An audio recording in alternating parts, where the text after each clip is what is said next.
Gue ngomongin Linkin Park itu nggak pernah bunyi speakernya sampai H-1. Gue sampai dari H-2 mereka datang, gue nanya mulu sama orang audionya, Bill, gue mau denger Pink Noise dong, gue mau denger apa kek, lo kasih walk-in music. Dia sampai sebel sama gue, ini kelima kali lo nanya sama gue dari kemarin, lo nggak percaya sama gue? Bukan gue nggak percaya, kalau baru besok ketahuan ada apa-apa gue mati.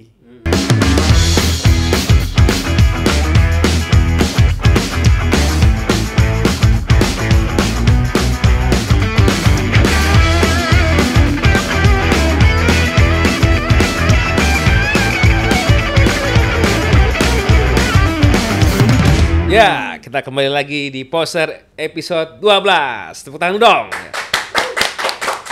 Ya, balik lagi bersama gue Dino Hamid. Hari ini gue udah kedatangan tamu yang agak berbeda dari tamu-tamu sebelumnya. Sebelumnya itu banyak promotor. Nah, hari ini kita kedatangan orang yang paling penting di balik sebuah event konser maupun festival yang berhubungan dengan area teknis, yaitu Technical Director. Kita sambut Mas Reza Lesmana.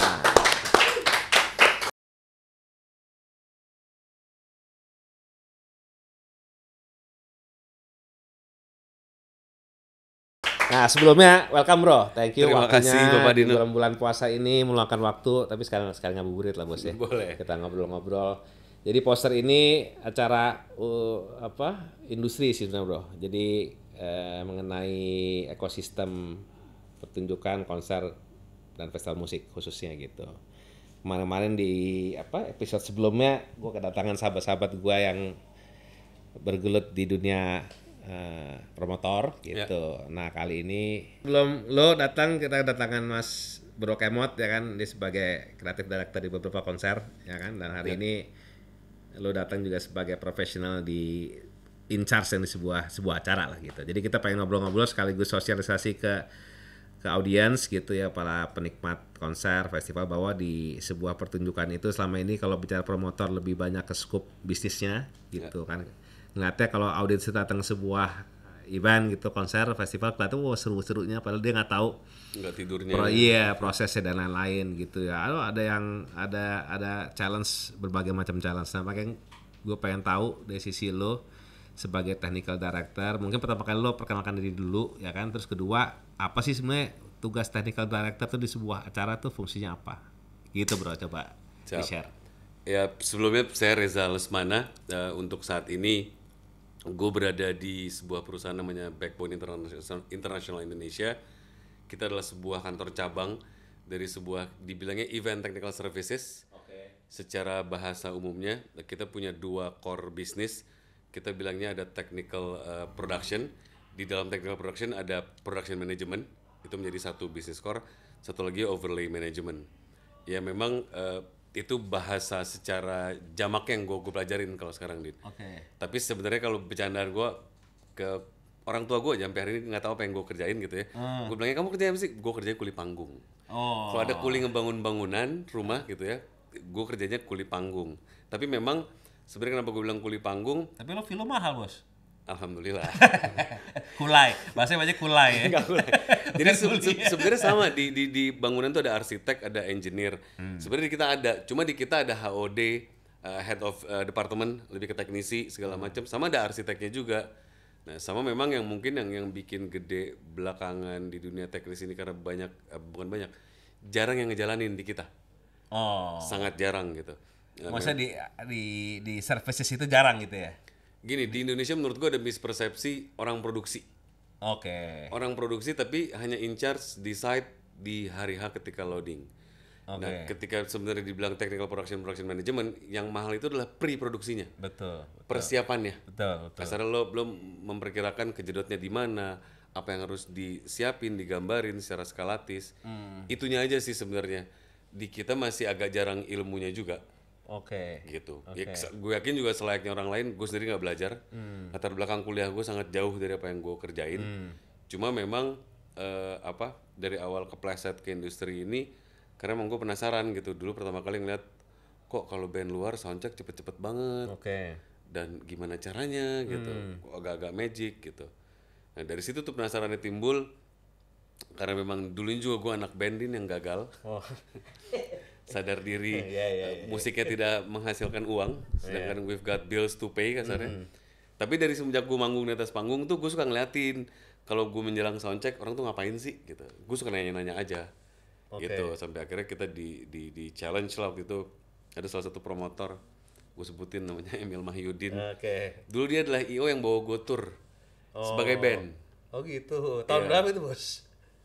2000 2005 sampai 2008. Oh, iya. Jadi bahkan kalau ada, ini cerita lucu aja ya. Beberapa orang event ketika gue masuk, kalau ada dulu namanya Andi Curut, orang audio. Dulu tuh gue pernah gantiin Doni ada band. Oh.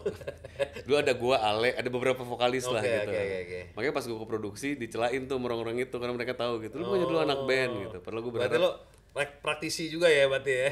praktisinya enggak sih. Berawal dari depan ke belakang gitu kan? Nah sebenarnya itu yang gue nganggep blessing in disguise gue, Din. Gue pernah, meskipun nggak jadi band gede ya, band ala kadarnya aja, tapi gue pernah di atas panggung. Terus gue juga suka nonton konser, jadi gue punya view jadi penonton. Iya. Gue jadi di belakang layar. Iya. Itu menurut gue gabungan di situnya. Jadi Nah, makanya punya POV secara holistik ya, jadi dari sotoynya iya, katakan berasa begitu. Nah itu ketika pertama kali tuh Emil itu kita lagi mau manggung, terus dia bilang, gue dapat telepon lah, gue ngomong bahasa Inggris. Si Emilnya nanya, lu bisa bahasa Inggris? Nggak bisa, dikit-dikit aja gitu. Gue mau ada band nih namanya MAE, MAE. Mau nggak bantuin? Jadi apa lu gitu? Kita nggak ada yang ngurus produksi secara teknisnya nih gitu. Jadi apanya gitu, gue tanya sama dia. Ya kayak semacam LO produksi lah. Gue pikir ya, gue anak band, temen-temen gue anak band gitu ya. Nyolok apa juga jadilah. Yaudah ya, tes aja. Dari situ awalnya. Oh gitu, itu 2000 berapa tuh? 8. 2008, oh gitu. Sesimpel itu aja kecemplungnya. Iya. Oke. Terus? Ya dari situ maksudnya memang apa waktu itu sama Emil ada beberapa kerjaan promotor luar juga, terus akhirnya sempet kita tour, udah nggak jadi sebagai anak band jadi IO-nya juga. Cuma memang salah satu band yang ngebuat gue amazed itu ada dulu namanya All American Reject. Oh tahu. Lucu Din, waktu itu kita kena bom Kuningan, bom MU. Iya. Kita waktu itu bareng lah gitu, dan kita berjuang segala macam daya dan upaya buat tetap jadiin show. Yang menarik ketika mau soundcheck, ketika kita handover nih sebagai production manajernya di sini ngomong rokok boleh kan ya? Boleh. Bebas. Production manajernya tuh waktu itu ya kita bilang kita mau handover, oke. Terus dipanggil semua krunya All American Reject, sebatangan, habis itu semua kerja ya. Kasarnya gitu, Din. Production manajernya matiin rokok nih di asbak, semua jalan sendiri-sendiri kerja. Dan tiba-tiba dalam 20 menit, 30 menit, 40 menit angkat tangan, I'm done. Tiba-tiba stage manager bilang we all done. Nggak nyampe 45 menit. Semua itu dari nol panggungnya ya.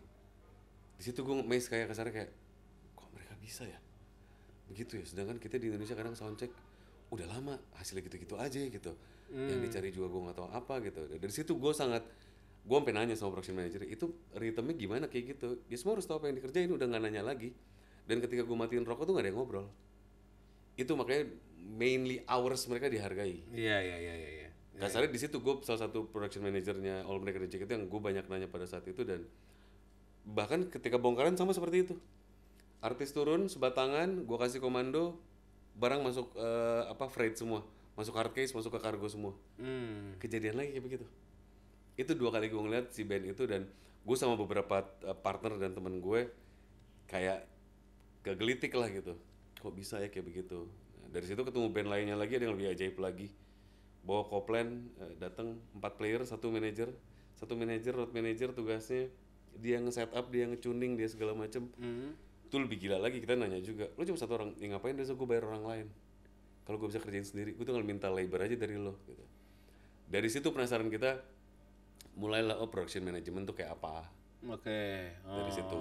Nah untungnya memang ada satu partner gue, latar belakang kuliahnya TI. Oke. Dan berhubungan, TI juga nggak teknik-teknik banget ya, lebih ke manajemen ya.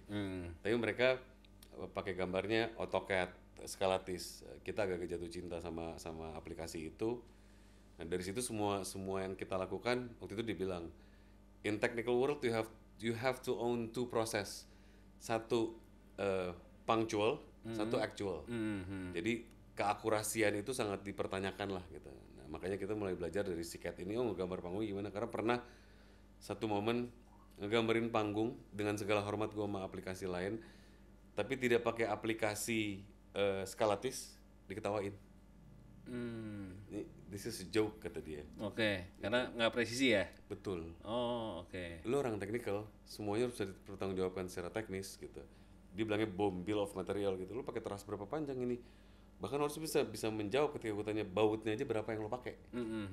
Nah dari situ kita sadar, oh berarti aplikasi desain itu memang hanya beautifikasi ya, dan memang tidak boleh dipakai seharusnya. Oh gitu. Untuk urusan teknikal, tapi kalau mau ngomong preview kreatif segala macam, dia menerima. Oh iya, iya, iya. Jadi memang beda peruntukan aja. Iya. Gitu. Tapi sebenarnya kalau dari teknikal mandatornya harus pakai itu dong Mati ya. Harus CAD, computer aided design basis pada dasarnya. Memang itu yang skalatis, apa ya, segala sesuatunya margin of errornya kecil lah, Din. Oh oke. Di situ. Nah sedangkan gue yang kuliah gue SMA aja IPS, kuliah gue sesungguhnya politik hubungan internasional, jadi buat masuk ke ranah teknikal itu memang agak-agak Challenge juga berarti ya. lumayan parah. Ya kasarnya dari bego teknis gitu iya, ya, iya, gitu. Lebih ke ilmu sosial, tiba-tiba harus ketemu gitu. Nah disitulah kita nemuin kata-kata, lo nggak harus menjadi orang yang ilmu pasti banget, tapi kita bilangnya spider in the web. Jadi kekurangan orang teknikal itu kan tidak bisa berkomunikasi dengan banyak pihak, dan ada egosentris departemennya dia. Orang gambar didikte agak susah tuh, keras kepala tuh. Kayak gitu-gitu. Nah kita jadi menemukan kata-kata spider in the web. Jadi gue tahu sedikit di banyak hal. Beda kayak gue orang audio, gue tahu banyak di satu hal audio. Jadi kita memilih, kita adalah spider in the web yang ngegabungin semua departemen, diramu, dijadiin sebuah master plan overlay. Nah itu yang kita hidangkan. Oh, oke. Kasarnya motong di situnya aja. Oke. Nah kalau bicara bukan referensi, mentor siapa bro? Karena kalau tadi kan lu bicara otodidak dari ketidaksengajaan gitu kan. Betul. Tapi berarti menurut gua tetap harus ada, wah mentornya siapa? Ada nggak mentor dari sisi lu nya? Ini mentor gua. Mentor secara terstruktur nggak ada, Din, jujur. Tapi gue banyak yang ngejurakin. Dulu gue nggak doyan sama orang-orang yang ngejurakin gue itu. Oke. Tapi sekarang gue malah berhutang budi sama mereka. Kalau gue nggak dijurakin, mungkin gue nggak sampai hari ini di dunia produksi. Ya ada Emil salah satunya, ada Budi Suratman dulu manajernya Peter Pan. Oke. Tatoan. Iya. Ada Budi Cau juga gitu. Tapi mentor gue yang sesungguhnya sebenarnya gue ngalamin apa ya, giant leap-nya itu ketika ngerjain Metallica sih, Din. Oke. Jadi Metallica itu ada 3 tim produksi yang ngerjain.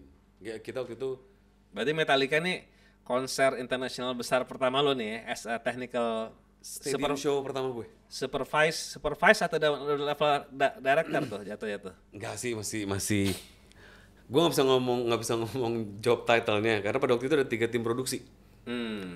Lucunya gitu, ketika kita dikumpulin, gue masih ingat nama production manager namanya Dan Brown.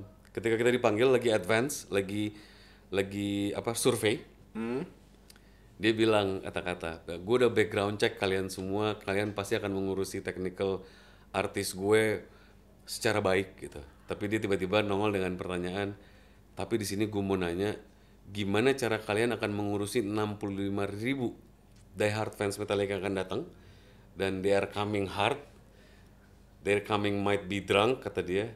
I want to know your overlay plan. Semuanya diem, nggak ada yang kenal kata-kata overlay. Oke. Disitulah kalau gue bilangnya nafsu kuda tenaga ayam kita keluar. Berasa pada saat itu masih muda. Kita waktu itu soto yang ngejawab. Karena nggak ada yang ngejawab, Din. Kita ngejawab cuman Kita tuh masih just slow gitu ya. tim gue dulu namanya LBC. Oh, oke. Si Lonely Boys Crew ini. Kita tuh berarti ketika dia ngomong, gue browsing tuh diem-diem. Dulu masih BlackBerry kayaknya ya. Apaan sih ini overlay management gitu. Nah itu ketika kita browsing, kita agak penasaran sih. Nah kita maju ke si production manajernya. Boleh nggak kasih waktu seminggu buat mencerna ini semua, dan kata-kata overlay itu kalau gue boleh jujur, gue nggak paham. Gue nggak tahu apa maknanya. Gitu. Dia ngomong, dia memberikan sebuah persamaan lah. Menurut gue itu kayak floor production, Din. Cuma bedanya ternyata lebih rumit. Ada kata-kata lebih rasio, ingress, egress, ada beberapa istilah lah gitu. Yang floor kan buat kita tadi sama aja kayak kita nge-setup aja, jadi builder aja, tapi nggak ada strateginya. Nah dia kasih tuh kesempatan itu. Nah, di situ gue ketemu orang namanya Koen van Gien. pemilik Grace Cover dulu. Oke. Kun inilah menurut gue yang mengenalkan overlay dalam 3 hari. Oke. Karena dia udah pernah ngerjain London Olympics 2012, itu kan tahun 2013 Metallica-nya. Nah dia tuh yang ngasih gue banyak asupan tentang overlay. Melalui, ada buku namanya White Elephant of the Olympics, kegagalan semua negara mengadakan Olimpiade, di situ ada tuh ilmu overlay-nya. Dan itu sistem SKS, Din. Iya. Kebut semalam doang ya baca, bikin rangkuman. Dan kita menggather banyak pihak kok. Jadi kan di situ ada security, ada waste management, ada hygiene, ada banyak, gue lupa disiplinnya apa aja. Ya kita menggabungkan semua orang-orang yang selama ini jagger, leader-leadernya, kita kasih beban tambahan. Lo ntar ngurus toilet tapi lo hitung ya kebutuhannya berapa, lo ini. Jadi sebenarnya kita cuma jadi tadi spider in the web-nya aja. Oke. Nah, semenjak itu lo udah makin fokus di situ ya berarti ya, di course itu gitu, di unit itulah bahasa. Jadi kalau dulu sebelum 2012 itu paketan sama produksi itu selalu show management. Oke. Kita ngejalaninnya gitulah dari 2009 sampai 2012 tuh paketannya gitu, selalu produksi show management. Nah ketika ketemu overlay ini kita juga agak pemalas anaknya kan, kalau habis loading terus running show pegel, kita nggak tidur kayaknya ya gitu. Nah ketemu overlay ini kita menemukan ranah baru, makanya kita agak pelajari nih si overlay management waktu itu. Jadi kita meninggalkan show management karena menurut kita juga udah cukup banyak teman-teman. Kita pelajarin show management lebih dalam ya. Gue gabung sama Asia Event, nama benderanya. Nah 2 tahun gue berada di sana. Kun Van Gien ini adalah mentor gue. Oke, berarti mentor Kun berarti ya. Mentor ilmu gue Kun. Dah nggak ada orang lain. Dia bahkan gue bilangnya dia pembuka pintu rezeki gue. Oke. Ke dunia internasional. Internasional ya.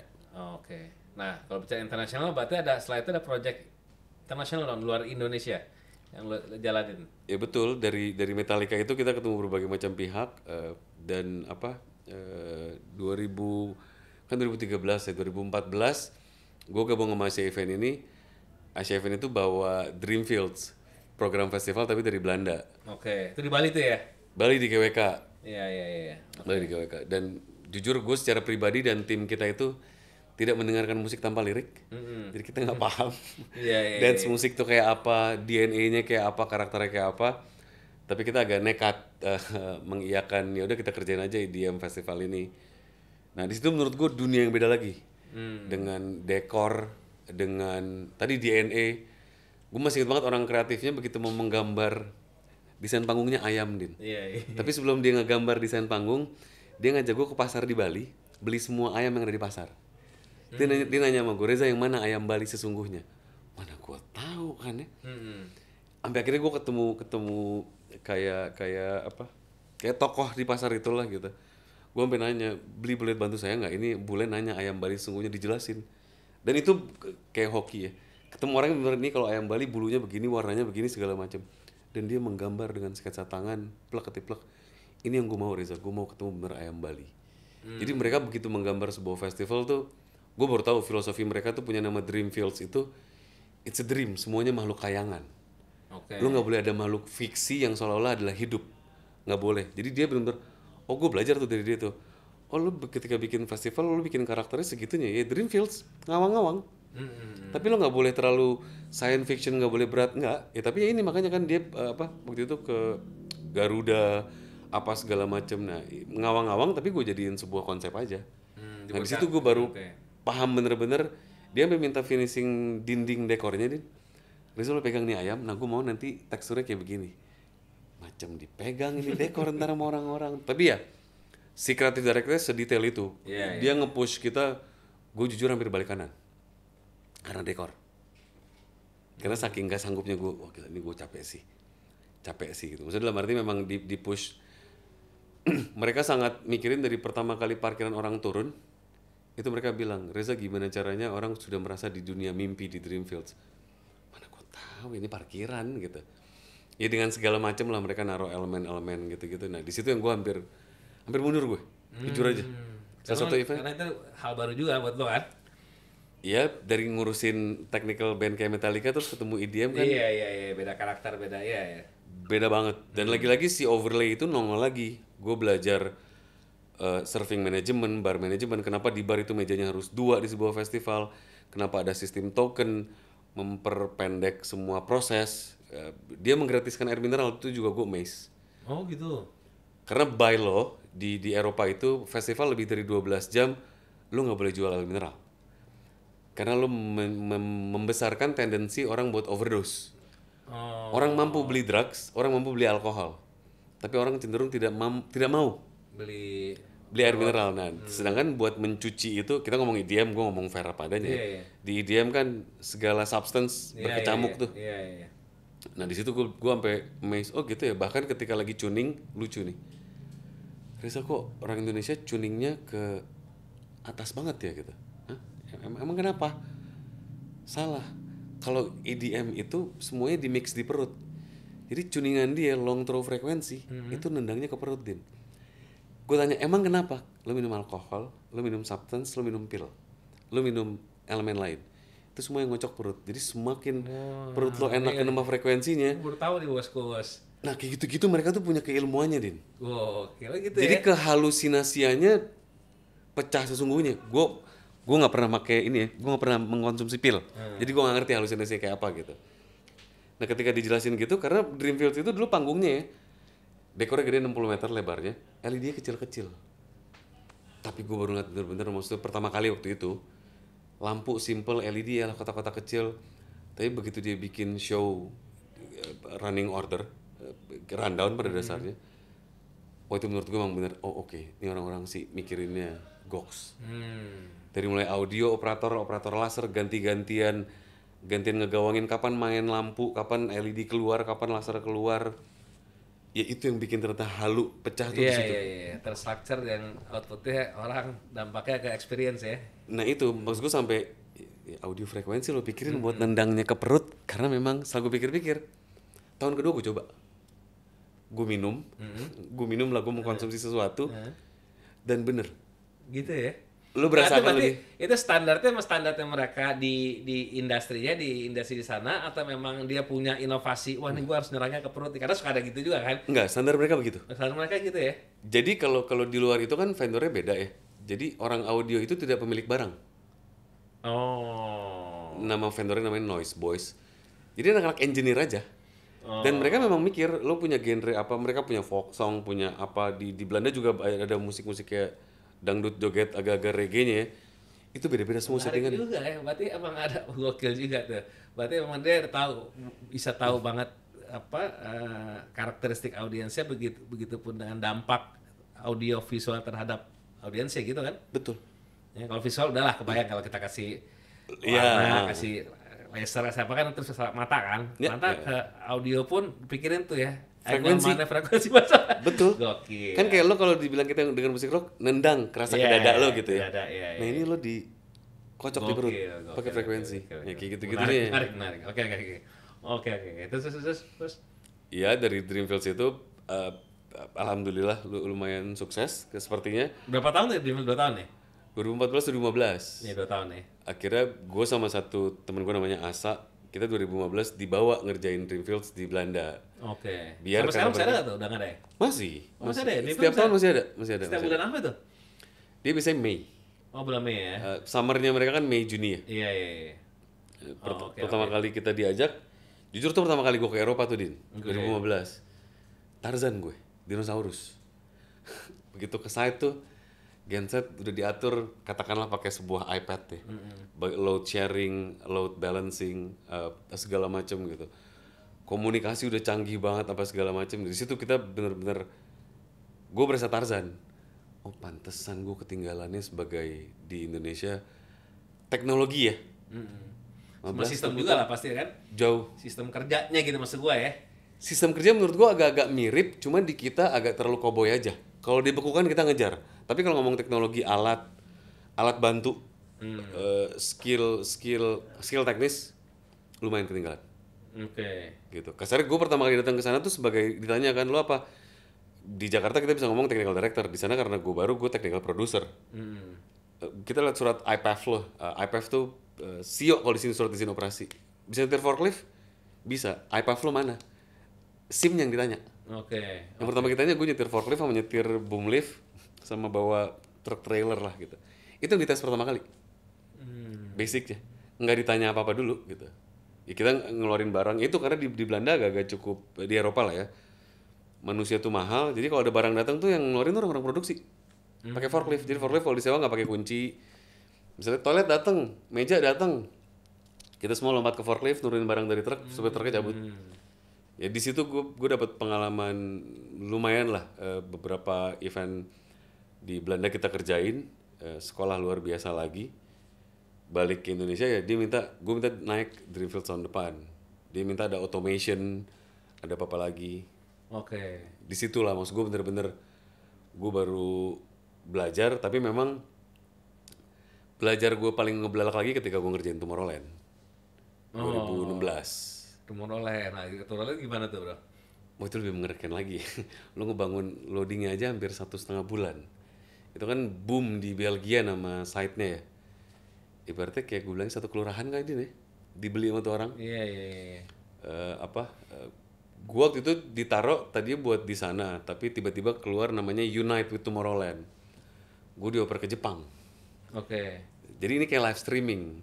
Tapi salah satu konsep yang paling amazing waktu itu, jadi kenapa namanya Unite with Tomorrowland?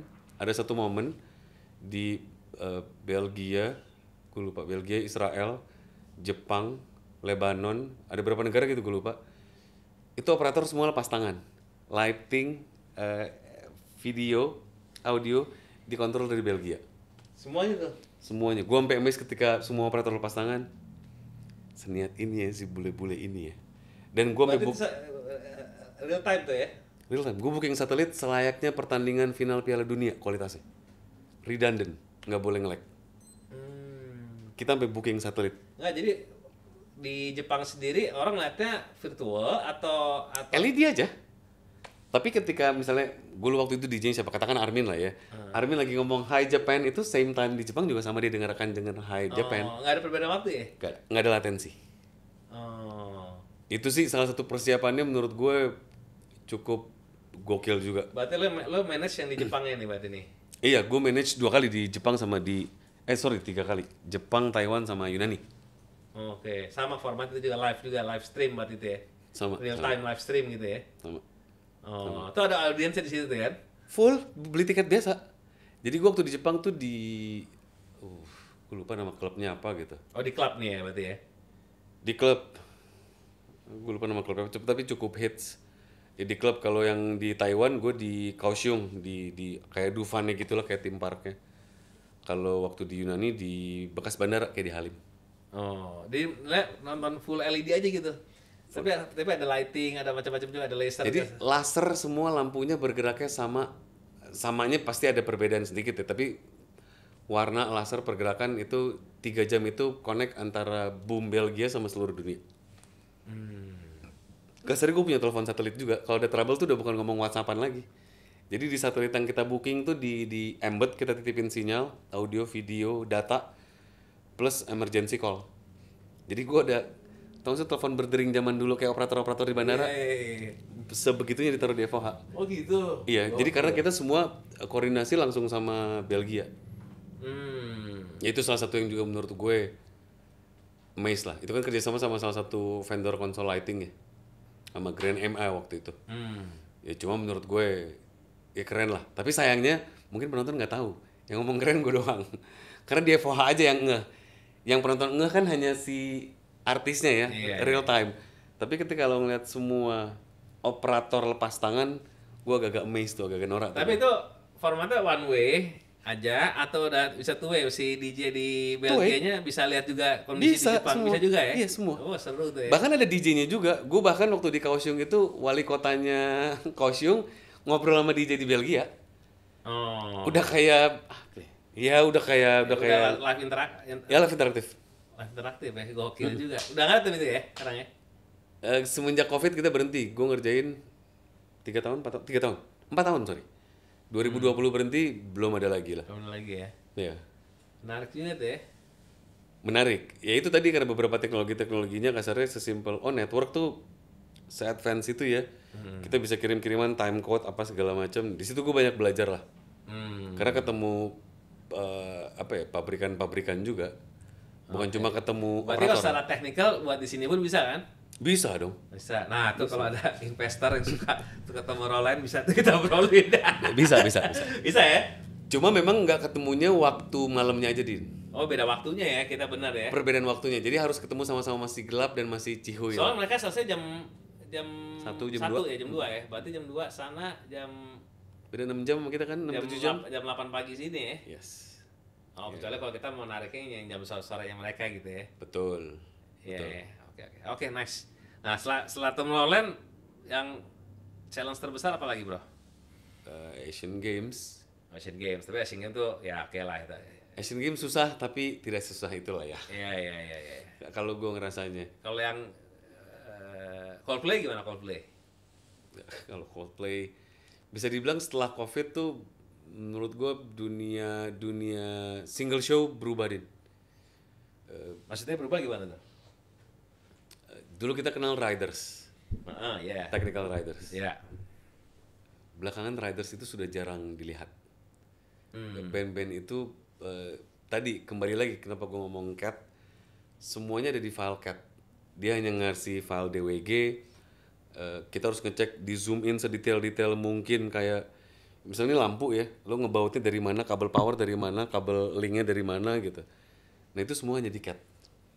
Nah, Coldplay itu salah satu yang kita handle, nggak ada riders, dokumennya nggak ada. Semua hanya tukeran file CAT to CAT gambar aja. Kita ngadain ngezoom, gue lupa 2 kali. Selebihnya nggak, oper-operan file CAT aja. Dan kan juga ya Coldplay kan datang ke sini hampir bawa barang sendirinya, katakan 50-60% nih. Oh iya. Jadi kita hanya mengakomodir secara struktur lokal, lampu-lampu lokal, sama ya material lokalnya masih cukup banyak lah. Sempat kita bertanya kenapa sih nggak pakai barang yang ada aja. Ya tadi itu sistem, redundant sistem. Kalau gue boleh tambahin lagi, di Indonesia tidak banyak lampu IP65 anti air. Coldplay sedangkan open roof. Kadang kita nggak berpikir ke sana ya. Lampu ya lampu, lighting ya lighting. Tapi IP65 kan ketika lo hujan dia jalan terus. Ya. Ya kayak gitu-gitu. Terus ada beberapa barang memang ya, selain barang, Chris Martin juga menurut gue pribadi yang cukup klinik. Dia ketika hujan dia akan go show gitu. Dia nggak tipikal yang penyanyi hujan terus mikir, nggak. Selama fansnya stay, gue stay. Nggak takut strum ya? Enggak lah. Karena ada tuh. Ada banyak ya. Nah itu kembali ke alat, maksud gue, Din. Satu sisi gue sebagai orang teknis katakan mengerti takut kesetrum itu bisa dipreventif nggak, bisa dimitigasi nggak. Gitu kadang juga mungkin si pemakainya nggak menghindari gimana nggak kesetrumnya, gitu kasarnya. Ya, tapi buat orang kayak Doi, kayak Chris Martin, ya menurut gue semua berawal dari bosnya di sebuah show lah ya. Nah bosnya katakan ini Chris Martin, itu behavioral attitude, etos kerjanya tuh nongol ke semua timnya. Gue di Coldplay jujur Din ya, Coldplay itu ada challenge sebenarnya, keterlambatan barang. Oke. Keterlambatan barangnya cukup mengerikan. Pesawat tuh baru datang tuh H-1. Tapi gue mengalami pemandangan paling indah seumur hidup gue, Din. Jadi begitu barang datang H-1 tuh stadion masih krik, barang nggak ada, lampu nggak ada, LED nggak ada. Wah, itu jantung main tuh ya. Kayak promotor gitu, tahu nggak kondisi itu? Maaf, gue bukan jantung, biji gue di bawah dia. Itu bener-bener kasarnya buat kita. Nggak tahu promotor tahu? Atau nggak? Gue semua orang yang nanya udah pengen gue ajak berantem. Kasarnya kayak nanya ke gue siapa ya? Gue nggak tahu jawabannya. Tapi kenapa gue bilang gue ngalamin pemandangan paling indah? Jadi kita dapat kabar pesawat berangkat dari negara sebelum kita. Siap nangkap aja gitu. Gue inget banget pesawat pertama yang landing itu jam 4 subuh, H-1. H-1 jam 4, H-1 tadi jam 4 subuh, H-2 lah itu kan berarti ya. Sorry, iya, lo benar. H-2, jam enggak. H-1 dini hari. H-1 dini hari. Jadi show-nya misalnya tanggal 1 nih. Dia 15 November kan kemarin. 15, kan? nah. Berarti 14 ya? 14 dini hari tuh, baru datang. Itunya tuh si Yes, jam 4 subuh. Satu pesawat pertama baru nongol. Dan begitu kita udah semangat mau nangkep nih bareng semua kru, gue inget banget gue jemput production manager jam 2:30 subuh di hotelnya. Dia bahkan bilang, lo jemput gue gak mau dijemput orang lain gitu. Let's roll this out, kata dia. Oke. Gue jemput, datang dijemput nih trailernya, nongol gitu. Ini isinya apa? Lucu jawabannya. Gue nggak tahu. Apa yang landing kita kirim aja. Dan isinya backline. Backline maksud gue, ini harusnya barang paling terakhir kali yang dikirim ya gitu. Tapi kita masih bisa ketawa gitu, meskipun kasarnya waktu itu hujan juga cukup gede. Nah gue inget banget akhirnya nyampe bener-bener barang itu jam 8 malam -1 deh. Trailer pertama masuk gue inget banget 8:15. Nah, H-1 berarti which is besokannya acaranya dong. Show. Jam 8 malam baru nyampe tuh. Yes. Maksudnya versi lengkapnya gitu kan. Iya semua nyawanya baru nyampe. Gila, gokil juga. Terus Iya. menarik juga nih, terus. Di situ bener-bener kasarnya gue ketika tadi ya kita lagi sebatangan production manajernya kan juga masih baru ya. Tadi kan production manajernya Coldplay itu agak legend, cuma beliau udah cukup tua diganti sama yang lebih mudaan. Gue sebatangan bilang, Reza, once we on, are you ready? Kasarnya dia nanya ke gue, bilang kan, lu minta apa, we just have to make it happen no matter what, kasarnya gue bilang sama dia juga. Kita setuju lah, ini H-1 besok udah show. Kita bisa lihat ini masih krik lampu nggak ada, tower belum ada speaker. Si Chris Martin, Coldplay udah sampai sini kan, H-1 kan? Jujur gue nggak tahu, tapi kayaknya sih sudah ya. Udah, yang dia jangan nggak pakai sepatu itu H-1 tuh bos. Mungkin. Iya. Nah di situ jam 8:45 trailer nyampe, kita lompat ke forklift, gue nyetir apa segala macam, dan bahkan gue nggak ngerokok cukup lama. Semua pada kerja aja gitu. Tiba-tiba kasarnya mungkin udah kayak berasa 2 jam. Ini pokoknya trailer datang, turunin barang, dorong kanan kiri, pasang langsung, rigger naik apa segala macem. Sampai kayaknya setelah 2 jam dia kerja gitu, gue bilang sama si production manajernya, gue smoking break ya gitu, sebatangan gitu. Kan di pintu merah GBK ya, gue melipir tuh deket got doang Din. Gue yang ngambil minuman, gue bakar rokok, terus gue ngeliatin orang. Tuh gue agak terharu sendiri, hampir nangis gue. Buset, dari tadi kita kerja kayak orang gila ya. Gue sampai nggak ngeh, gue tuh nggak ngerokok. Dan nggak ada bule, nggak ada bos, nggak ada labor, nggak ada warna kulit, semua lepek, bau semutnya sama. Itu yang gue ngeliat kasarnya, gue nikmatin tuh rokok gue sebatang itu bener. Buset, ini pemandangan paling indah seumur hidup gue nih. Kerjanya bener kerja buat show-nya happen. Kasarnya gue waktu itu hampir pengen ngerekam, tapi akhirnya nggak gue, jadi gue nikmatin pakai mata telanjang gue sendiri. Dan itu kita nggak berhenti kerja sampai akhirnya jam 2 kita dapat callingan dari sebuah badan meteorologi, thunderstorm is coming. Kita di shutdown bekerja. Jadi jam 11:30 tuh udah hujan Din. Bule kan nggak percaya masuk angin nih. Iya. Dia bilang, Reza rock on. You've got a raincoat. Kita punya raincoat maaf yang di minimarket Cebanan tuh. Lepek juga ujung-ujungnya anak-anak tuh. Cuma itu yang kita punya. Kita juga ngobrol sama promotor. Karena kita nggak bisa berhenti Din. Udah dihitung nih. Sampai besok ngejar soundcheck nih sekian jam nih. Jam berapa sih? Itu jam apa? Soundcheck dijadwalkan jam 9:45 pagi. Oh. Bayangin tuh jam 11:30 udah hujan disuruh terusin. Itu kita bener-bener kerja aja sih Din. Beratusan manusia ya menurut gue ya.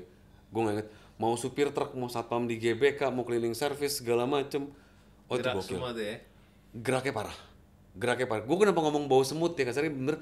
Itu nggak ada yang bersih orang. Lepek aja semua dengan segala mukir cemong segala macem gitu. Dan lu nggak peduli nerima. Itu lo nggak ada time lapse itu. Itu gokil. Gue lupa ada salah satu vendor yang memposting. Cuma gue memang pada saat itu jujur karena tekanannya beberapa hari sebelumnya juga cukup gede ya. Ya gue orgasme diri gue sendiri Din.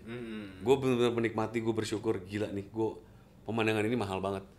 Bahkan katanya waktu itu ada salah satu, gue lupa, Coldplay itu punya manajer namanya siapa gitu. Udah kayak membernya juga. Itu datang dan ikutan. Dan itu semua yang lo ngomong, production manager Coldplay itu datang ke Indonesia naik private jet ini. Kastanya udah beda nih. Tapi dia sedekil-dekil sama kayak gue segala macam, terus tiba-tiba dia call out, Reza, hamburger time. Let's buy burger and throw burger for the guys. Gila ngirim orang tuh ke fast food segala macam, makan kerja lagi apa segala macam. Pokoknya nggak boleh ada yang sakit, nggak boleh ada yang apa. Tapi kita harus jalan terus. Itu sih menurut gue indah luar biasa. Pengalaman gokil tuh ya. Gokil karena kita nggak tidur. Kita di shutdown itu jam 5. Gue disuruh pulang duluan. jujur lucu. Gue mau pulang, gue tuh pulang jam 2:30 jam 3. Gue disuruh pulang. Kenapa gue dipulangin deh? Kita minta lo besok pagi duluan. Jadi ada tim gue, Asa dan yang lainnya lah. Gue yang akan. Jadi kita ngatur jam juga. Cuma karena habit orang Indonesia hajar aja gitu. Tapi mereka karena punya kemanusiaan welfare pekerja, nggak lo balik lagi pulang hotel lo walking distance. Besok jam 6:15 lo di sini duluan. Gitu. Ya udah tuh kita ngatur jam kerja sambil kayak orang bener udah lepek-lepekan. Sampai akhirnya ketika gue balik jam 7 kayaknya, dan ngelihat matahari cerah dan barang berdiri tuh kayak lagi-lagi sih maksud gue kayak kemarin jin dari mana yang ngerjain ini semua ya? Gue sampai bercanda kasarnya harusnya kita beli bunga kantil kemarin nggak beli makanan nasi gitu. Karena gue rasa udah kayak jin yang kerja. Dan gue ingat banget doi datang tuh jam 9 jam 10 dan sudah bunyi. Itu gue kasarnya gue mix juga sama semua tim engineer pada saat itu. Ada satu orang namanya Nabil, itu gue ngecek mula sama Nabil. Bill, ping noise. Bill, apa ini itu segala macam aman nggak? Aman za. Komunikasinya gokil lah. Karena menurut gue waktu itu gue udah di ujung punya ketakutan kayak ketika orang nanya, "Za, ini bakal kejadian kan?" Gue nggak tahu gue. Ketika barangnya belum ada. Iyalah gokil juga jam 8 malam itu berarti baru basic doang kan berarti kan? Iya, udah ada beberapa barang tapi baru basic. Gokil. 60% tuh baru nongol H-1 itu. Karena 3 pesawat full plane-nya baru mendarat di malam itu. Gila. Gokil. Tapi balik lagi kalau konten gitu kan nggak ada kliennya ya? Nggak ada. Kalau ada klien, biasa kan yang nama stres itu ada kliennya bos ya kan? Ada, gue kliennya kan market ya, publik ya, which publik nggak tahu kan? Nggak tahu. Tapi ya itu maksud gue dalam arti gue juga baru cerita sekarang karena dari dulu gue nggak pernah mau cerita. Jujur pernah ada satu podcast juga minta tahu lah dengar hal itu dari seseorang, gue bilang nggak, gue nggak mau cerita dulu, gue masih sangat menikmati masa itu. Bahkan ada satu cerita lucu lah. Coldplay Kembang Api ending itu sempat agak alot prosesnya, diperbolehkan di GBK. Kita sampai ngomong sama engineer, ngomong sama venue segala macam. Alotnya karena tidak biasa ya teman-teman venue manajemen. Nggak tahu, kembang api sekian banyak gitu. Lo percaya apa nggak? Sampai kita sendiri naik ke atap semuanya di lagu Fix You. Gue masih punya di handphone gue rekaman yang gue rasa orang nggak ada yang punya lagi. Itu kasarnya gue cuma ngomong ke tim gue yang kita kirim, rekam momen ini kembang api bukan karena kembang apinya, tapi karena baru kali ini kita semua naik ke atap GBK sendiri pakai harness.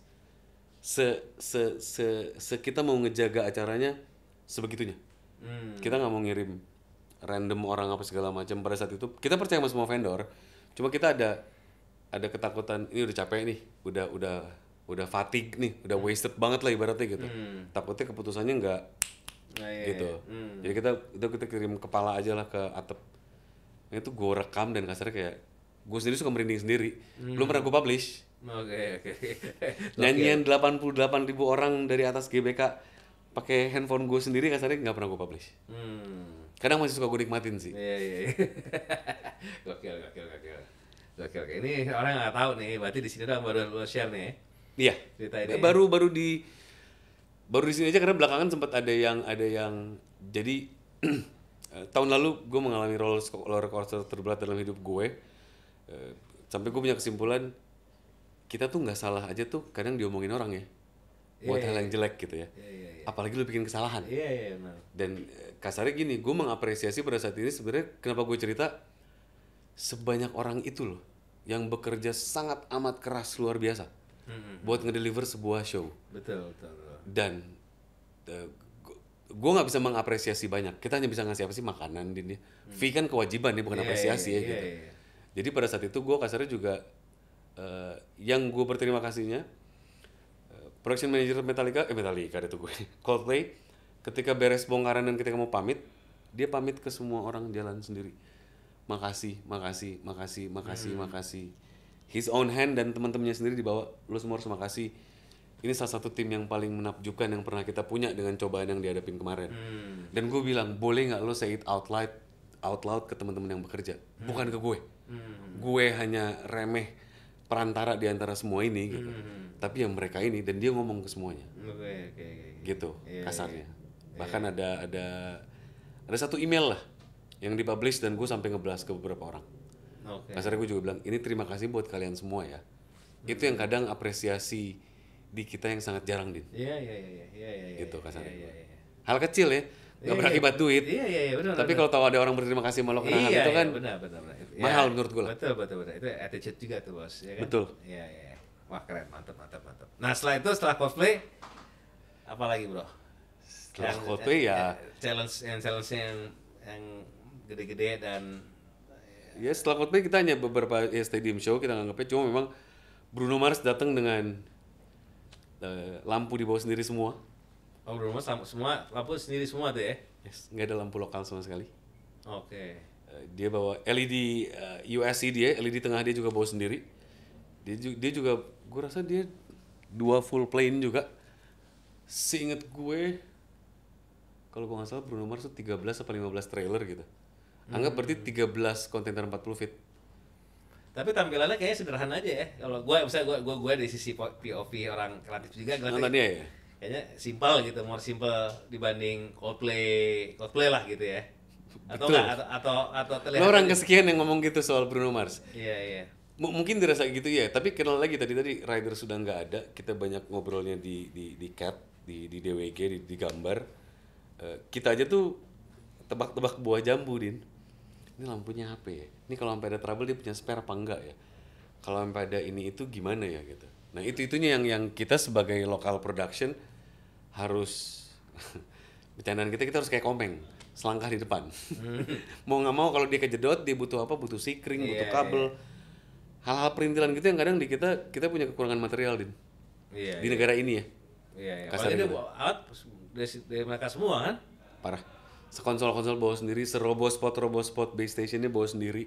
Udah nggak ada follow spot konvensional waktu di Bruno. Semua udah kayak main mobil-mobilan. Semua sudah virtualnya secara soundcheck, pre-programming segala macem. Dan itu kan itu juga sama tuh. Itu loading H-1 gue lupa. Mulai kerja jam 10.15, jam 3 sore panggung 100% terpasang. Dengan barang modular ya. Kita nyediain kru aja. Dan waktu itu juga jadi memang kita suka punya bercandaan produksi, gue suka nanya, lo di negara lain setup berapa lama gitu? Kalau gue lebih cepet first round of a beer, bercandaan lah Dina, kasar kayak lo traktir bir satu stadion ya gitu. Kita ada taruhan begitu tuh. Gue juga biar men-challenge anak-anak. Kejadian All American Reject sebatangan terus amdan tuh gue sangat masih ingat sampai hari ini ya. Jadi gue pengen kita tuh juga punya punya waktu buat bekerja. Kalau ditanya harus tahu beresnya kapan, jangan nggak tahu beresnya kapan gitu. Gue bercandaan begitu. Waktu itu kita lumayan salah satu yang paling cepet lah nge-set up-nya. Jadi abis itu doinya datang soundcheck dan mereka pulang cepet. Kan kalau band atau tour udah pulang jam 9 jam 10, buat produksi udah pencapaian merdeka. Tidur kita berarti nyaman tuh malam itu tuh. Gitu ya. Kalau Bruno memang gue bilangnya band western agak rasa K-pop. Karena dia ada sentuhan somehow ada sentuhan K-pop di dalam show-nya. Apa tuh sentuhan K-pop apa tuh? Dia pakai Kinesis automation. Dia ada automation pergerakan segala macam yang sementara berapa tahun belakangan tuh kita ketemu Kinesis tuh isinya K-pop aja. Dan menurut gue kayak bagusnya kreatifnya Bruno Mars itu menggabungkan ada rohnya Michael Jackson, ada rohnya K-pop, ada rohnya seorang rockstar si Bruno Mars sendiri. Attitude show dia kelihatan banget sih, kerasa gitu. Maksud gue dalam arti dalam sebuah show-nya. Dan yang running show-nya itu gue juga amazed. Yang jadi show caller itu production manajernya. Oh gitu. Dan itu bareng-bareng, makanya timnya kecil. Gue sampai Reza nanti menjelang show pindah channel ini ya, dan lo pakai Bolero, Clearcom. Lo pakai Clearcom. Kita akan running the show dan ini tim show-nya nggak ada lagi? Nggak, kita adalah tim show-nya. Kita yang ngegoyang-goyangin mesin konveti segala macam biar lebih kesebar. Itu tim teknis semua. Itu gue kasarnya kayak, gue kan meninggalkan dunia show management udah lumayan lama ya. Di FOH berasa running show lagi. Oke, standby, pyro, shoot. Waktu itu kita salah satu challenge-nya di JIS pertama kali yang men-trial menggunakan pyro, bahan peledak di dalam sebuah indoor di Indonesia. Jadi sebelum kita terbangin tuh pyro, kita banyak tes dulu lah gitu. Nah itu nge-Q-nya seru aja. Itu kebuka ya? Gue lupa tuh. Tutup ya emang ya? Atap ketutup. Iya. Itu pertama kali lah di JIS menggunakan pyro ya. Gue nggak ngomong SFX. Menggunakan pyro ketinggian 14 sampai 16 meter di dalam sebuah show ya Bruno Mars. Nah itu challenge banget, kita ngeyakinin orang safety-nya venue, berbagai macam pihak lah gitu. Dan kan pyro-nya kan di belakang panggung Din ya. Iya. Jadi sebenarnya yang paling ke exposure ngeh itu penonton yang paling atas di seberang. Kalau lo agak di VIP sih kayaknya dapetnya dikit kuncupnya doang gitu. Iya, amutatif ya, misalnya kepotong ya. Betul. Iya. Kayak gitu. Nah, Ya, itu salah kalau gue satu. sih di tribun itu kelihatan. Nah, kalau dari atas agak kelihatan kan. Kelihatan lah, lebih pembantet ya. Betul. Ya karena kan kita dibatasin tingginya. Kita nyoba pakai produk produk ini. tadi. Kan gue juga pernah buat juga ini di Korea tuh. Emang isunya kan dia mentok kan. Nah, itu. Dia kan kubahnya bukan celong kan, dia kubahnya kan. Betul. Celongnya di atas lapangan yang tingginya. Nah, itu. Iya. Itu cukup menarik lah, tantangan gitu. Iya. Nah, kalau Maroon 5? Tadi Maroon 5 berarti kan? Terakhir Linkin. Oh, Linkin Park ya. Maroon 5 dulu lah. Maroon 5 mah menurut gua lucu. Production manajernya umurnya 77 tahun. Tua juga ya. Pakai celana bahan, celana kemeja, pakai megang radio HT dengan dengan speaker mic. Menurut gua sih, gua mau bilang gua tua kayak dia, keren kali ya. Tapi udah pakai celana bahan gitu, pakai pantofel Din. Ke venue loading. Gitu. Nah, tapi memang kalau Maroon 5 dia timnya menurut gue sangat amat berpengalaman. Production manajernya megang udah 21 tahun. Semua masalah sangat solutif. Jadi lucu lah. Kita waktu itu lagi counter-counteran. Terus tiba-tiba udah di-okein nih counteran kita, udah di-approve lah. Dapat kabar lampunya nggak bisa, Din. Kita ngirim Gogo, tim gue ngebales ke tim lightingnya Maroon 5. Sorry banget, gue tahu kita sudah mengkonfirm semua lampu ini, tapi karena satu dan lain hal barangnya nggak bisa. Balasan dia tuh nggak, cuman gift orang ngebalikin meja di email di banyak orang. Kita yang waduh, ngamuk nih kayaknya terus segala macam gitu. Tapi gue masih ketawa, tapi kalau dia ngamuk kenapa ngirimnya gift begini doang gitu. Sudah akhirnya kita cepet-cepet respon, gue kirimin counteran. Dan dia langsung bales. Itu gue rasa tengah malam terjadinya, standar ya waktu malamnya kita, siangnya mereka ya. Nah ada beberapa pihak yang kasarnya kayak udah parno, wah ini marah nih segala macam. Kita yang masih bingung, gue nggak tahu sih dia marah apa enggak, jujur aja, cuma agak aneh. Ngirim apa sih, meme lah ya, orang ngebalikin meja, separah itu ngebalikin mejanya gitu. Sempet kayak, wah ini bisa jadi fail apa segala macam. Kan kita pada saat itu lagi diawasi banyak mata. Semua orang berpendapat segala macam. Pas kita balas, orangnya tiba-tiba WhatsApp Gogo gitu. All good Gogo, cuman ngeselin aja kejutan lo gitu.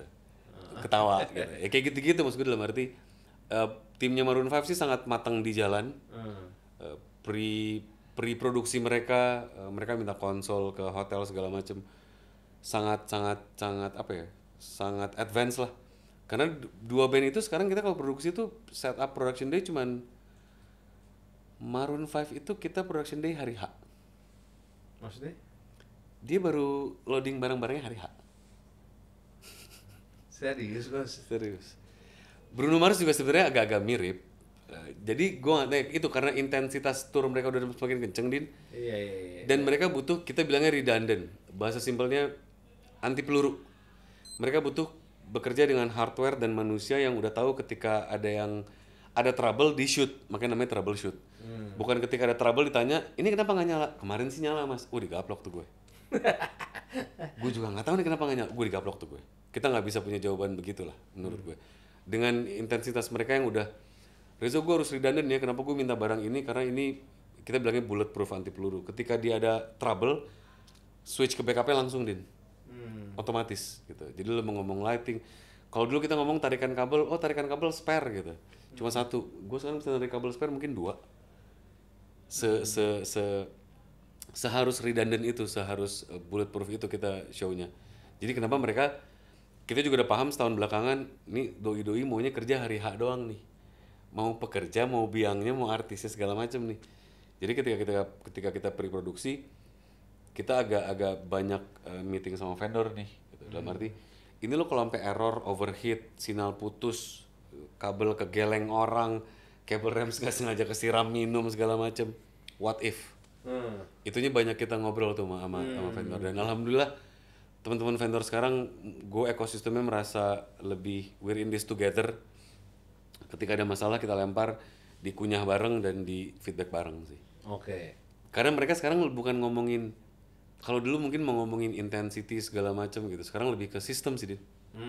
Karena kasar lo ketika Nauzubillah min dzalik kayak gitu. Cuman ketika lo lampu mati kan sebaris ya. Cuman lo harus tahu nih lampu mati sebaris nih 1 L extras nih kenapa gitu. Oke. Bisa didetek kan gitu. Kasarnya ini sinyalnya nggak datang, NPU-nya nggak ketemu atau apa gitu. Berarti memang vendor sini pun standarnya harus ngejar tuh ya. Ya kan, kalau nggak ngejar berat bos, ya kan? Gini, kalau nggak ngejar jawabannya kita akan mengalami apa yang dilakukan Coldplay sama Bruno Mars. Oke. Mereka kan bawa barang sendiri. Nggak masalah, kan tadi lu bilang kan dia untuk produksi gitu, finalize itu kan di rata-rata H-1 malah tadi Bang Nova hari H. Rata ada trouble kan, Wow. Nangis gue kayaknya. Iya kan? Iya nggak? Ya nggak bisa. Nggak bisa ada trouble. Oh, nggak boleh ada zero miss tuh ya? Nggak ada. Oke. Menurut gue memang udah gini, kan secanggih apapun preparation lo di event tuh shit happens. Soal tantangan lah ya. Selalu, Din. Gue tidak mengenal kata kesempurna.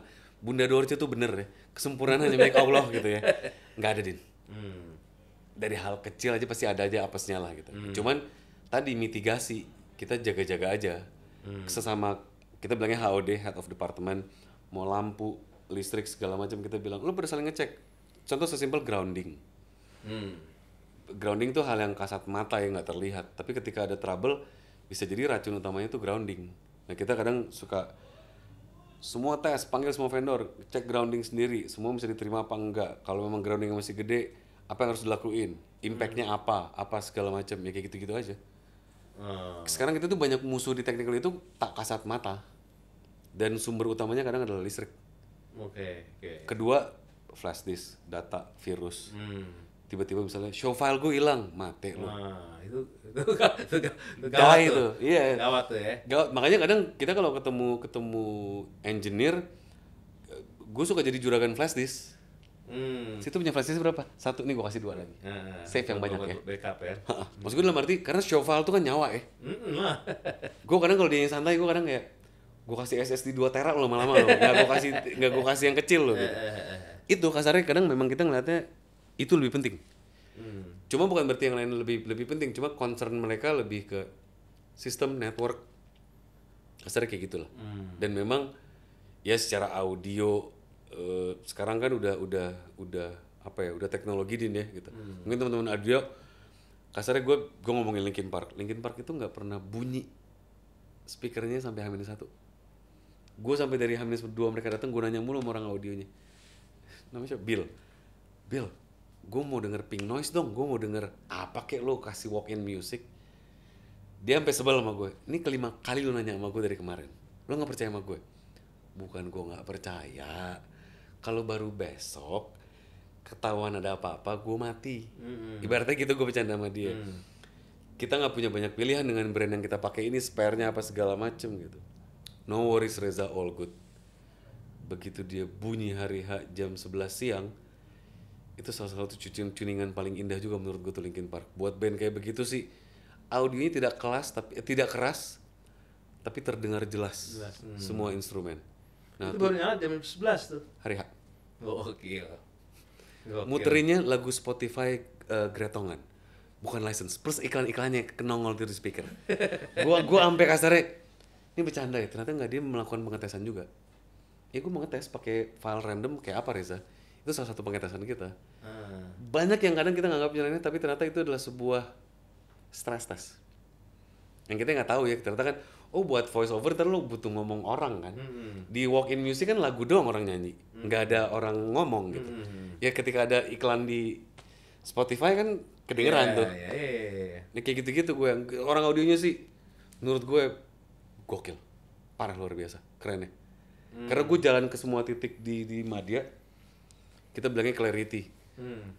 Wah, clarity suaranya sih band yang main Linkin Park ya. Emily sih gue ngedenger dia nge-growl tuh, kalau gue kenal beres dia manggung mau gue bawa tolak angin sepak tuh Din. Gue yakin leher lo sih itu radang tenggorokan luar biasa. tapi ngegrowlnya dia aja kedengeran jelas, nyaman, nggak annoying, nggak bikin pekak di kuping. Benar. Gue ibaratnya bercandaan nih, gue kayak denger Linkin Park main dengan kualitas yang lagi manggung Lionel Richie. Kasarnya musiknya segitu lembutnya gitu. Itu sih, timnya Linkin Park juga gokil tuh. Kalau setup panggungnya tuh LED dan lain-lain itu berapa lama tuh? Itu mereka bawa atau dari sini? Enggak, dari sini. Oh, sini semua Dari ya? sini semua. Oh, Linkin Park lebih ke sistem. oh, sistem ya. Lebih ke sistem sekarang mereka. Gue doain tuh dia minimal tapi wah gitu. Kombinasi antara visual, lighting, pas. Benar-benar Betul. pas itu benar-benar pas ya. Betul. Ya kan? Tapi lo tahu dia kreatif directornya itu kan cukup hits ya di luar ya. Agak-agak mirip kayak S. Devlin. Oke. Demanding di pre-produksinya itu gila deh. Dan salah satu yang paling ngebantu kita Dan adalah sebenarnya konsepnya agak beda ya, kayak di Korea gitu-gitu. Kalau Korea kan ada indoor dan benar-benar center stage kan? betul 360. Iya, 360. Kalau Dia kan punya pilihan set. oh, Mana yang negaranya mampu merealisasikan. dikasih opsi ya berarti ya. Ya. Ya. Oke. Ya kita pilih set itu memang satu dan Iyalah. lain hal, beban apa segala macem. Terus kita juga lagi mengalami musim hujan yang luar biasa. Nah, riggernya tuh kita kerja udah kayak intim banget. Terus memang di Maroon 5 sama Linkin Park tuh ada kolega kita dari Backbone North America tuh ikutan. OJT lah di Indonesia gitu. Oke. Kita kerja bareng. Yang lu bilang tadi bener, Din. Maksud gue dalam arti mereka itu sangat ribet di struktur. Di konstruksi gitu ya. Itu LED kan cuma L shape doang ya, nggak rocket science. Tapi jaraknya itu harus sangat dipertanggungjawabkan, Din. Gue mau jedanya segini ya. Bener-bener segitu ditagih. Lo kayak ngomong orang Jerman, padahal orang ngomong Amerika nih. Kan kalau orang Jerman lebih kurang 2 inch ditagih tuh 2 inch sama orang Jerman tuh. Ini bener-bener gue minta segini. Terus twisted angle-nya tuh degree-nya segini. Pas mereka nyala lagi-lagi orang video, sama orang lighting, sama orang lasernya. Gue bilang sih, emang gokil show zaman sekarang sih ya. Iya, menurut gua pas menurut gua. Jadi bisa pas banget semuanya. Bener. Benar-benar indah, nonton tuh indah, wah anjing indah banget ini kan. Itu laser 48 biji Din. 48 tuh ya. Dan gue amazing itu laser ada yang ditaruh di tower delay. Ada beberapa konten di LED, itu LED-nya mati. Itu sebenarnya disiram sama laser. LED-nya nggak dinyalain. Jadi cuma jadi kanvas. Iya. Jadi kayak gobo aja dia. Iya. Dan ternyata nyalanya bagus banget di LED, gue baru nggak. Iya. Ini konten sih ngeri juga. Gue sempat ngetes pakai handphone, gokil. Iya. Tapi gue takut karena itu perdana kita bawa, gue lupa tadi. Coldplay itu bawa laser 60-80 watt. Coldplay atau ini atau Buat Linkin Park kita bawa laser 40 watt. 40 watt. Salah satu yang paling tinggi juga itu kalau kena tangan sih sama kayak senjata tuh, Din. Bolong kulit lo. Oh gitu. Jahat tuh. Ya itu salah satu Apalagi lensa kamera ya. Oh, udah Selesai gone. tuh ya? Selesai. Makanya kan kita punya announcement. Dalam arti kita kalau ada sensitif laser kayak gitu diomongin. Hati-hati semua teman-teman kamera, handphone segala macam sih Selesai itu. die. Nah itu kan. Ya jadinya dot doang titik kalau pernah ngelihat kalau handphone lo pernah kena laser. Jadi cuma titik doang tuh udah. Iya. Nggak jadi apa-apaan lagi tuh kameranya. Mantap. Wah, tepuk tangan dong nih gokil nih konten ini. Nggak berasa sejam lewat, Bos. Nah. Oke. Nggak berasa, Bos, kan udah sejam lewat. Mantap nih. Jadi kita banyak banget dapat insight dari Bro Reza termasuk pengalamannya. Nah, sekarang terakhir, Bro. Bridging ini kita sebelum closing, kalau menurut POV lo sebagai profesional di industri sebagai yang fokus lebih teknikal ya. Menurut lo vision kedepannya untuk para pelaku ya, generasi lo ya, yaitu roadmap-nya harus seperti apa tuh? Atau lo wawasan lo seperti apa gitu? Nggak, kan pasti lo kan bicara generasi doang, lo nggak mungkin, ya mungkin bisa aja sampai kayak si Maroon 5 tadi. Nggak mau juga kesini. Tapi menurut gue industri terus berkembang kan. Kalau lihat sekarang juga promotor juga semakin banyak, ya, event-event juga semakin variatif ya kan. Nah menurut lo kedepannya supaya secara industri ya, ekosistem, kelasnya, kualifikasinya itu makin meningkat dan makin ngejar lah sama show-show di luar tuh apa menurut lo bro? Secara SDM Ya, dan lain-lain tuh harusnya gimana bro? gue rasa gue ngomong setelah COVID ya, udah lebih banyak vendor yang mengikuti training rope access, climbing, rigger, terus ada beberapa lagi training safety segala macam. Itu sudah indikator bagus. Karena maksud gue dalam arti Tapi banyak nggak orang yang pengen interestnya seperti quote unquote ya as a technical director itu kalau lihat banyak nggak? Atau masih belum spesifik gitu? Kalau as a creative director udah mulai tuh sekarang gue lihat oke orang mulai banyak masuk ke situ. Tapi as technical itu masih pecahan soal banyak kan tadi kan bicara floor, bicara Masih banyak banget pecahannya. ya kan masih banyak kan yang centralized kayak misalnya kayak lo itu menurut gue masih jarak banget gitu ya orangnya masih sejarah lah gitu. Gue kadang ngeliatnya gini, kalau di dunia kreatif kan niche ya. Misalnya kalau Bapak Dino ngomongin kreatif tuh udah enak gitu. Kalau kayak gue gitu ngomonginnya rigging, oli, mesin segala macam. Iya. Kadang tuh ada stigma yang salah menurut gue. Dalam arti gitu ya. Gue kalau kita lagi summer kerja di Eropa, maaf yang kerja cakep-cakep ganteng-ganteng. Dan kita kotor tuh, ugal-ugalan gitu. Tapi memang mereka appreciate worknya. Kalau di sini kayak masih ada, gue maaf banget kayak ada nyari kerennya doang Din. Oh kalau keren gue tampil gue mau. Tapi kalau gue nguli ada gue rasain. Sangat ada gue rasain karena gue mencoba men-scouting Din. Gue coba nawarin kayak bilang tadi, gue juga nggak mau kok. Gue kalau bisa 5 tahun lagi pensiun. Masih punya usahanya, masih gue kelola. Tapi yang ke lapangan udah orang lain gitu. Tapi memang ketertarikannya tuh kurang kadang ngeliatnya mungkin kayak wah harus lepek-lepekan kotor. Tapi lo gara-gara lo ngomong kuli panggung sih. Jadi orang gue jadi kuli nih gitu. Karena gini kalau gue ngomong technical director gitu dong bos. kan bahasa gue ngomong di Eropa ya, bahasa jamaknya adalah technical producer. Cuma kadang ketika gue ngomong technical producer, bumerang nih di orang kita. Buat teman-teman yang belum ngalamin prosesnya, kadang suka meng-enlighten the title. Oh iya. Lu berasa keren sebelum waktunya jadinya. Iya juga. Itu yang agak bumerangnya. Kenapa gue ngomong? Gue pernah dipanggil sekolah anak gue karena anak gue ditanya sama gurunya, bapaknya kerja apa? Bapak saya kuli panggung. Gue sampai dipanggil gitu sama sekolahnya dan gue cuma ngejelasin. Maksudnya dalam arti kayak gue pengen ngomong gue arsitek, tapi di dunia konser. Iya. Gue orang sipil di dunia event. Iya. Tapi sayangnya kan gelar gue sarjana ilmu politik, Iya. bukan ST, kayak kasarnya kayak gitu. Nah itunya memang yang di luar kan juga sama. Nah nyambungnya jatuhnya ke hasil akhir, kita bilangnya code practice Din, yang harus dikejar sekarang tuh. Seluruh dunia, gue ngomong ya, Eropa Amerika punya code practice, kode kerja. Nggak ada yang ngerasa bener, salah, apa segala macam. Lo ngomong Europe itu kode praktisnya baku kerjanya. Lo ngomongin rigging, ngomongin lampu, ngomongin listrik, ngomongin production people, minimum requirement lo bekerja sebagai orang produksi, saklek. Amerika itu beranak menurut negara bagian. Gue kasarnya kalau lagi baca-baca pusing sendiri gue dengerin ngebaca quote-nya Amerika gitu. Buset di negara bagian ini gini, beda-beda. Ada union law segala macam. Di kita nggak ada. Semua kadang sedihnya jadi kayak adu guru adu ilmu. Gurunya nggak ada, ilmunya juga nggak ada. Karena kekeh aja. Iya. Gue sangat mendambakan ada code practice sesimpel SKKNI. Yang dikeluarkan karena gue dunia teknikal ya. Kasarnya pernah nih gue ada satu kejadian kita dipanggil salah satu kementerian. Menurut gue salah kamar. Gue nggak bisa dipanggil ke sebuah kementerian yang tugasnya kreatif. Karena gue harusnya ada di tenaga kerja, perindustrian, perdagangan. Karena itu yang gue butuhin. Ketika gue ngadu kalau gue ngomong ke kementerian yang kreatif juga dia nggak paham bahasa yang gue omongin. Nah kasarnya code of practice itu kalau ada ketika global touring datang sama layaknya dunia oil and gas. Itu semua oil and gas luar nggak bakal ngedrill, nggak bakal ngerik di Indonesia kalau dia nggak menurunkan standarnya. Kan kasarnya Eurocode ketemu SKKNI, ketemu SNI. Dan pasti ada adjustment lah. Gue yakin memang kita masih ketertinggalan di dunia industri cukup ada ketertinggalannya lah gitu. Nah sebenarnya yang paling dibakuin tuh literatur, ilmu, teori, short course, sama tadi code practice-nya itu, Din. Karena kalau ada code practice kesannya gini, gue bilang Dino salah, tapi Dino nggak tahu salah dan benar, salah nggak Dinonya? Nggak bisa disalahin dong. Kalau Dino udah tahu salah dan benar, dan Dino melakukan sesuatu dibilang salah, boleh Dino dibilang salah. Iya, clear gitu kan. Kalau bilang salah, lo jangan ngasih tahu apa yang benar. Kenapa lo nggak bilang dia salah ya gitu?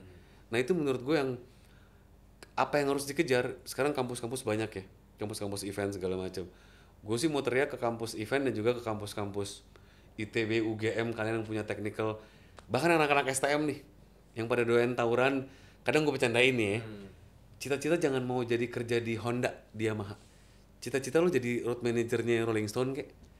Karena beberapa orang teknikal di sana juga dulunya sekolahnya STM. Menarik. Tapi menemukan gini, jangan lo kerja di mana. Gue suka bercandaan ya, gue pernah datang ke salah satu STM. Rata-rata cita-cita pengen di bengkel. Lo nggak pengen di panggung, lo di workshop.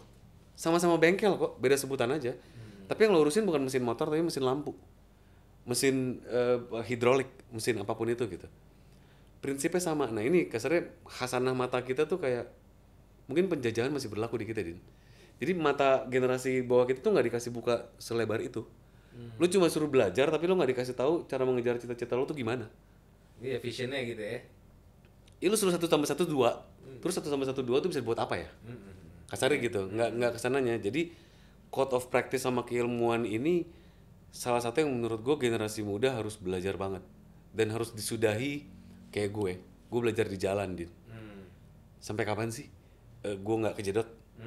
Pasti akan ada momennya gue kejedot, gitu. Dan ketika gue kejedot, mau nggak mau gue belajar lagi, gitu.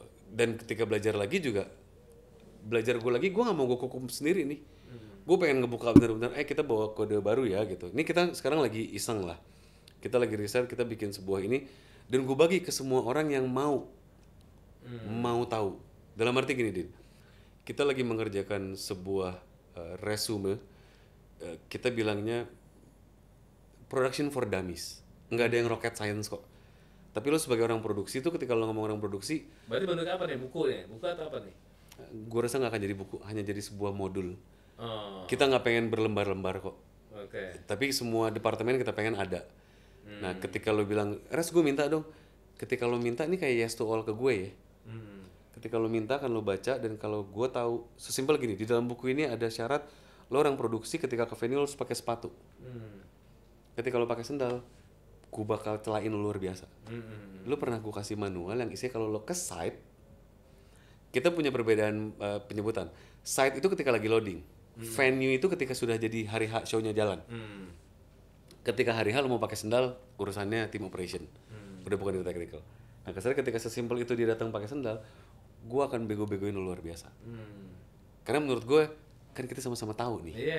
ada tertulis nih. Udah teredukasi juga. Jadi dalam arti ketika lo ngomong safety gear atau APD lah ya, APD apa segala macam, makanya kita sekarang lagi berinvest mencoba membeli APD yang terlihat keren, Din. Kasarnya kayak gue pernah bercanda sama anak gue lah, gue pernah ngasih sesi di sekolah anak gue pakai rompi kerja gue, dan gue tahu stigma orang tuh, wah kayak tukang parkir, wah kayak Pak Ogah, gue udah tahu itu. Tapi lo tau nggak, ini gue keren loh, gue ngediriin panggung itu. Kalau polisi pakai seragam atau TNI pakai seragam mereka keren, gue pakai rompi hijau gue tuh gue berasa ganteng. Bukan berarti gue nggak keren. Jangan lo ngomong gue tukang parkir atau Pak Ogah dengan tidak mendiskreditkan profesi itu ya. Tapi kasarnya dalam arti, ayo kita hargain bahwa itu juga keren. Bukan berarti lo harus keren ke venue pakai kaos off white yang bolong juga bos kalau lo pakai kerja gitu. Kasarnya kayak begitu, dalam arti lo pakai safety shoes tuh keren lo. Kenapa? Karena kaki lo mahal. Yang mahal bukan sepatunya, Din. Gue selalu bercandaan deh. Kita dulu adalah operator barikade, kita bawa-bawa mojo. Gue pernah ketimpa tuh, Din. Nggak pakai safety shoes. Kemeng dan bengkak birunya tuh berminggu-minggu. Dari situ gue ngerti, itu makanya kenapa profesor gue bilang kaki gue mahal. Dan gue beli sepatu yang agak okean karena ada pelindungnya dan nyaman. Yang mahal bukan sepatunya, yang mahal kakinya kita. Iya. Jadi banyak hal yang gue di Asian Games gue kena hernia. Orang kadang gengsi ya. Gue kadang bercanda, gue kena turun berok, sok keren lo pernah ngomong hernia. Itu karena gue kerja salah ngangkat. Gue tahan berbulan-bulan gitu. Nah itu kita mencederai industri kita, kadang kita merusak industri kita sendiri. Kita nggak ngobrol dan kita nggak ngebenerin. Iya. Karena nggak tahu juga ilmunya bos, ya kan? Betul. Basicnya gitu ya, basic ilmunya kan. Makanya tadi kenapa gue bilang kita ngomong dummies, kita mau coba bawa dan semoga bisa mengetuk entah siapa di pemerintahan. Gue cuma minta di review aja, di assess dan jadiin sebuah makalah bersama, dan dipanggil lagi semua banyak teman-teman produksi lain ya, yang senior bahkan yang muda pun, dengarkan mereka, rangkum, bagikan jadi sebuah buletin. Semoga bisa jadi SKKNI. Biar nggak ada orang salah-salahan cuma berasa egosentris. Ini cara gue bekerja, gue diajarin begini. Lo diajarin verbali lagi, nggak ada tertulisnya. Kasarnya agamanya semua punya kitab suci tuh. Iya. Biar nggak ada yang salah menasbihkan atau menafsirkan gitu. Nah kita minta itu semua tertulis. Sebenarnya salah satu yang paling gede itu, karena challenge kita ke depannya jujur terutama global touring ya. Global touring itu bukan cuma band-band konser ya. Kayak kita ngomong seremonis, kita ngomong sportainment yang lagi berjalan, mau Piala Dunia, mau basket segala macam, itu global people kan datang ya. Iya. Dengan sebuah hasanah di kepalanya, gue global citizen, global event worker. Kalau gue ketemu orang event, kita ada di kacamata yang sama. Standarnya sama, ya. Dan kadang kita nggak sama. Oke. Dulu bahkan mentor gue pun punya kata-kata cakep. Kita di event tuh suka di press budget gila-gilaan ya gitu. Dulu bosku suka bercanda, "Hey Reza, you give peanuts you get monkeys." Jangan lo ngomong gitu mulu. Pahami standarnya, baru ngomong sulapan harganya. Karena tadi kata-kata you give peanuts you get monkeys, begitu lo ketemu orang global, lo kasih yang murah, bakal dianggap monyet tuh. Karena dia nggak paham apa yang dia omongin. Cuman iya aja gitu. Nah dari situ nyinyir buat gue gitu. Tapi menurut gue Ya benar, juga. Bos. Gitu. Standar kan? Betul gitu. Iya. Jadi memang yang harus dibutuhkan menurut gue manual sih, modul dan ilmu-ilmu tadi yang sekarang pada bikin kampus event atau bikin training event dibukukan dan yuk dibagiin secara gratis dulu dan jangan rocket science ya. Jangan kasih hitungan apa kalau di rigging ada UDL, ada SWL, ada sigma, ada Pythagoras segala macam, enggak. Kita dummy saja. Lo sebagai orang rigger berhubungan sama konstruksi, apa sih standar minimumnya? Iya. Lo anak LED, lo anak kayak contoh gue ngomong lo anak produksi. Kalau lo nggak punya pisau multiguna sama center sih gue akan bilang lo anak produksi. Karena ketika ada baut mesti gue buka, lo lari dulu, lo udah nggak efektif tuh. Kasarnya gitu, kasarnya kayak polisi, senjata kita tuh apa? Kan lo minimal punya borgol, nggak punya pentungan. Syarat minimum gitu. Kalau emang anak-anak produksi, gue selalu bilang, gue bercanda, modalnya beli sepatu safety, beli pisau serbaguna, kalau gue bilangnya pisau MacGyver, di zaman gue MacGyver, sama center. Oke. Gue paling sebel kalau pekerja di kegelapan senternya pakai handphone. Itu nggak standar tuh ya. Itu lagi-lagi etos kerja kita. Iya. Kasarnya hal kecil Din, tapi itu kan menumbuhkan ke diri kita kalau kerja mbok ya yang baik dan benar. Iya, standar ya. Gitu, Kan? jangan pakai handphone ntar handphonenya hilang nyalahin segala macam. Nah ini nih, bercanda gue ya. Kalau dulu kita guru kencing berdiri, murid kencing berlari. Sekarang nih Din, dengan generasi yang lebih muda, muridnya kencing naik ojek online Din. Aur-auran kalau salah Din. Itu yang menakutkan. Iya. Oke. Sepakat tuh. Berarti gua doain segala buat si manual book itu untuk paling enggak mengedukasi secara basic dulu kan. Sangat basic. Menjadi standar dulu kan, itu dulu kan. Baru kita progres lagi ke upskill levelnya lagi, Bos. Ya kan? Thank you, Amin, Bro. doakan. Sama-sama, thank you juga. Thank you, sangat bermanfaat edisi kali ini. Jadi juga memberikan wawasan sangat luar biasa bagi para audiens yang pengen melihat industri kita semua secara lebih mikro lagi, khusus mengenai production. Sekali lagi, thank you bro. Thank you Bapak Dino. Sebenarnya gue pengen nanya juga mengenai Dua Lipa, tapi kayaknya offline aja. Thank you, sampai ketemu lagi di pose selanjutnya. Saya bertemu bro. Thank you. Thank you bro.